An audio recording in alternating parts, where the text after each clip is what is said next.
விடுதலை சிறுத்தைகள் கட்சியின் துணை பொதுச் செயலாளர் ஆதவ் அர்ஜுனா அவர்கள் அண்மை காலமாக பல்வேறு நிகழ்வுகளில் அல்லது சமூக ஊடகங்களில் தன்னுடைய கருத்துக்களை பதிவிட்டதன் மூலம் கட்சியின் நன்மதிப்புக்கும் நம்பகத்தன்மைக்கும் பாதிப்பை ஏற்படுத்தும் ஒரு சூழல் உருவானது. அது குறித்து அவரிடத்திலே தொடர்ச்சியாக அறிவுறுத்தல் செய்தோம்.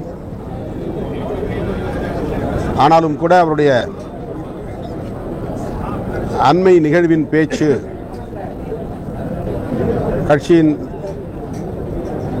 நன்மதிப்புக்கும் தலைமையின் நம்பகத்தன்மைக்கும் எதிராக அமைந்திருந்த சூழலில்தான் கட்சியின் முன்னணி தலைவர்கள் தலைமை நிர்வாகத்தை சார்ந்தவர்களோடு கலந்தாய்வு செய்து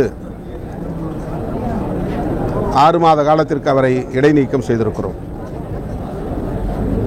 தங்களோட எக்ஸ்பிளனேஷன் கேட்டதுக்கு அவர் என்ன மாதிரியான பதில் கொடுத்தார்? கட்சியோட அனுமதிப்புக்கு பங்கு விளைவிக்கிற மாதிரி ஆதரவு நீங்கள் பேசல, அது இன்னுமே தான் அவர் அதுக்கு கொடுப்பார். நாங்கள் 6 மாத காலம் சஸ்பென்ஷன் பண்ணியிருக்கோம்னா அவர் எங்களை அப்ரோச் பண்ணுறதுக்கு அது ஒரு ஸ்பேஸ் இருக்குது. விளக்கம் தருவதற்கான ஒரு விளக்கம் கேட்டாலே நம்ம சஸ்பெண்ட் பண்ணிக்கலாமா சார்? பல முறை அவருக்கு நாங்கள் ஓரலாக அவருக்கு சில இன்ஸ்ட்ரக்ஷன் கொடுத்துருக்குறோம். அதை மீறி நடந்ததுனால ஒரு அவசர தேவையின் அடிப்படையிலான நடவடிக்கை அதை மேற்கொண்டிருக்கிறோம்.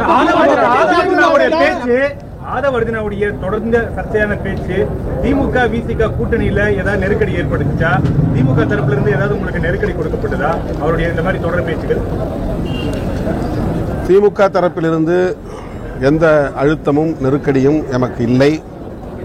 அதை பற்றி அவர்கள் யாரும் பேசவும் இல்லை.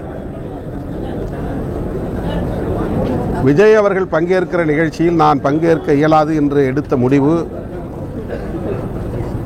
சுதந்திரமான முடிவு. விடுதலை சிறுத்தைகள் கட்சிக்கும் தமிழக வெற்றி கழகத்திற்கும் எந்த மோதலும் இல்லை. விஜய் அவர்களோடு எங்களுக்கு எந்த சர்ச்சையோ சிக்கலோ ஏற்பட்டதில்லை.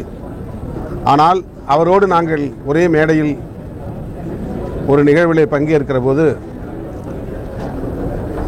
எங்களுடைய கொள்கை பகைவர்கள், எமது வளர்ச்சியை விரும்பாதவர்கள், எங்களை வீழ்த்த வேண்டும் என்று கருதக்கூடியவர்கள் அதை ஒரு வாய்ப்பாக பயன்படுத்தி எங்களுக்கு எதிராக கதை கட்டுவதற்கு, திரிபுவாதம் செய்வதற்கு ஏராளமான வாய்ப்புகள் இருக்கிறது என்பதை நாங்கள் முன்னுணர்ந்து எங்கள் நலனை கருத்தில் கொண்டு நாங்கள் எடுத்த முடிவு, அவ்வளவுதான். அதை விகடன் பதிப்பகத்தாருக்கு மிகவும் தொடக்க நிலையிலேயே நாங்கள் சுட்டிக்காட்டிவிட்டோம். எங்களுக்கு எந்த வருத்தமும் இல்லை. அவரோடு நிற்பதை நாங்கள் வேறு எந்த கோணத்திலும் தவறாக அணுகவில்லை. எனவே நீங்கள் அவரை வைத்தே புத்தகத்தை வெளியிடலாம் என்பதை முன்கூட்டியே நாங்கள் அறிவித்து விட்டோம். ஆனால் அதை தொடர்ந்து ஒரு சர்ச்சையாக, பேசுபடு பொருளாக சிலர் திட்டமிட்டே மாற்றினார்கள்.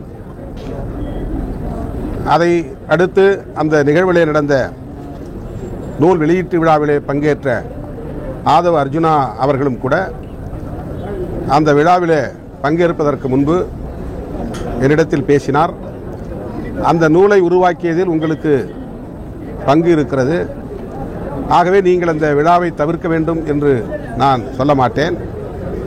அப்படி உங்களை கட்டுப்படுத்துவது ஜனநாயகம் இல்லை. ஆகவே நீங்கள் சுதந்திரமாக அந்த நிகழ்விலே பங்கேற்கலாம், எனக்கு எந்த நெருடலும் இல்லை என்பதை அவருக்கும் நான் சொன்னேன். ஆனால் அதே வேளையில் அரசியல் எதுவும் பேச வேண்டாம், புரட்சியாளர் அம்பேத்கர் அவர்களை பற்றி பேசுங்கள் அல்லது அந்த நூல் உருவாக்கத்தின் பின்னணியை பேசுங்கள் என்று அவரிடத்தில் நான் ஒரு கட்சியை சார்ந்த முக்கிய பொறுப்பாளர் என்கிற முறையில் சில வழிகாட்டுதல்களை தந்தேன். அதையும் மீறி அவர் பேசிய பேச்சு பல்வேறு சர்ச்சைகளுக்கு இடம் கொடுத்தது. விடுதலை சிறுத்தைகளின் மீதான நம்பகத்தன்மையை நொறுக்கும் அளவுக்கு அது அமைந்துவிட்டது. ஆகவே உடனடியாக நடவடிக்கை எடுக்க வேண்டிய ஒரு தேவை எழுந்ததன் அடிப்படையில் பொதுச் செயலாளர்கள் உள்ளிட்ட முன்னணி தோழர்களோடு கலந்து பேசி முழுமையாக அனைவரின் ஒப்புதலோடும் கட்சியின் எதிர்காலத்தை கருத்தில் கொண்டு இந்த முடிவை நாங்கள் மேற்கொண்டிருக்கிறோம்.